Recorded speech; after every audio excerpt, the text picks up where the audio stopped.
On today's episode of You Should Watch, did my nostalgia get me into trouble with the rest of these guys on the show? I guess we'll see. Jump!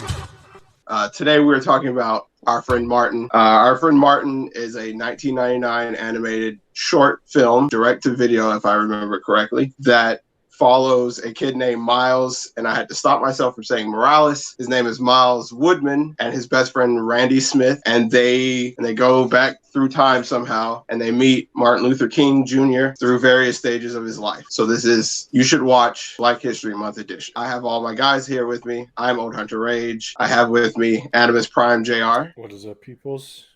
I have Shin the Hero Walter. Noah the Ninja Flores Bloom. Old Jimmy Max. Jazz hands.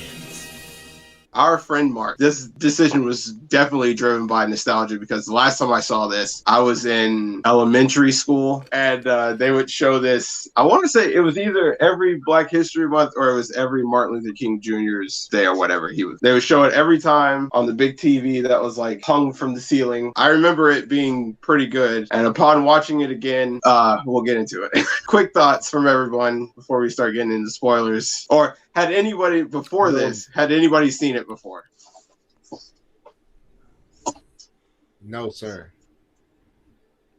I Interesting. didn't. Well, I have seen it back in the day, maybe when I was a youngin. And they would play this back in public school anyway. Martin Luther King Day, and then every Black History Month. So I would see it. I would have the pleasure to seeing it twice for like, I don't know, 10, 15 years. And I didn't like it then, and I damn sure don't like it now watching it as an adult. It's not good. Let's just say that. It's a very outdated movie. The message itself that is in the movie is not outdated because, for the most part, Martin Luther King they make him out to be a civil rights movement figure, because like this movie could have been totally different if it was about Malcolm X. Let's just say that. The movie itself is just, I guess mainly it's the writing, because the animation is not that bad. The animation in some spots is questionable, but watching the movie, I felt my blood pressure boil. Talking about it just is pissing me off right now. But anybody else seen it in school? I seen it in school 20 years ago. I didn't really remember it because I didn't pay attention in school. I was a bad student. I failed every class. I remember the main character being a lot older for some odd reason, but he's a lot younger in this movie now. That I remember. It's weird. If somebody told me this was an off-brand static shop, I would believe them. I don't know why. All right, the two of you who haven't seen it. Okay. This was interesting to me. Like, the whole concept of the story was interesting to me. How the characters are written, though, like, especially the kids, I couldn't stand them. I really couldn't. Honestly, he looks like one of the Planeteers from Captain Planet. Yeah, he had like that hairstyle that you see in like every black kid in cartoons in the 90s. Yeah. But it was interesting to watch. It was harmless to me, except for like the later half where it got dark. I'm not gonna lie, I did very much enjoy. I don't know if it's because I never saw it. I don't got the disappointment goggles everybody else got on. It was dated in the most hilarious way. Every time a white person in this started talking, I legitimately was like waiting for the N word to just Jazz hands. boom, hit you in the face. They did though. They did. No, I thought one of them did though. No, the closest thing they was saying was Negro. Yeah, especially at that point where they go to the past and they're playing baseball with Martin Luther King's friends, and then that white mom shows up. She was like, if you keep hanging out with these Negroes, you're going to be hanging out with them. Like, she literally said you're going to get strung up. Like, you finna get hung. I was like, I really didn't expect it to go that hard with the racism for this, like, children's animated film. That Yeah, was they the did. most shocking thing to me because, like I said, I haven't seen this since I was in elementary school. And so I watched it 20 something years later and I was like, they were showing this to us in school? If I remember correctly, I think over half of my class was white. And like those of us who were black, but there were some points where I remember some of us would look at each other and be like, Jazz hands. but the strangest thing, another thing that I didn't know, I didn't realize how stacked this cast was. We got Jaleel White, LeVar Burton, Angela Bassett, Whoopi Goldberg, Samuel L. Jackson, who didn't somehow say MF in this, James Earl Jones, Oprah Winfrey, Danny Glover, and I saw Frank Welker is in there too, of all people. Megatron was in there. I don't even know where to begin. Feels like a really strange episode of the Magic School Bus. And it's just not the episode of Magic School Bus you want to watch. Angela Bassett was Miss Frizzle. My mind is blown right now. First, that was an all-star cast. This movie is goated in my book from now on. Samuel L. Jones? Samuel L. Jackson? LeVar Burton? Yeah. Come on, boy.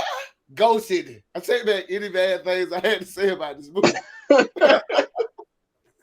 Like they had Geordie LaForge from Star Trek as a young Martin. I heard his voice and I'm expecting him to say some technobabble about the Enterprise. It's honestly nice to hear his voice as Martin. I thought it was pretty good. When I heard James Earl Jones as Martin's father, I was like, he has the voice of wisdom as Martin's father. He got Mufasa at his side. It's honestly like, and I know I said at first I picked it as a joke. It started because I laughed about it and I was like, I wonder how it is after all this time. It's worth it for the memes. Plus, Walt hasn't even got started yet. He gonna go 20 minutes. What do you hate about this film, Walt? Viewer, you don't need me to go into detail. Me personally, I just have a sore spot for movies like this in general. It's one of the things that I hate about Blackish, especially the episodes that get really, really preachy. I don't care. I'm a black man in times like this. I had to deal with this stuff back when I was a child and have to deal with this stuff even now. Like, granted, it's 2023 and you shouldn't have to deal with this type of stuff. And yeah, I feel like the kids nowadays, they should know about this. Like, every kid should watch this, even though it's pretty bad. Maybe they remake it or something like that. I'm pretty sure they could do that. But, like, I don't particularly like the preachy about being black and the racism and all that junk. I personally don't like it. I just don't. But there are good things about it. Like I said, the animation is real good. As they pointed out, the cast is great. Some pretty high bar names up there. I mean, if they got it remade, pretty sure all the black people would be in there. Kevin Hart, everybody and their mama would be in this thing. It's just not just about a movie about Martin Luther King. It's just more what he symbolized and everything like that. And then they do an interesting premise in it where they go back in time and when they find out that he dies, he goes back in that time to save him, and then they go back to the future and kind of go into like a post-apocalyptic type thing, like we're still segregated and everything like that. And it's intriguing to say the least. Like Jimmy said, if you want to watch it because of the memes, then sure, go ahead, knock yourself out. But if you feel any type of way like I do, I personally would say don't watch it. But it is not up to me.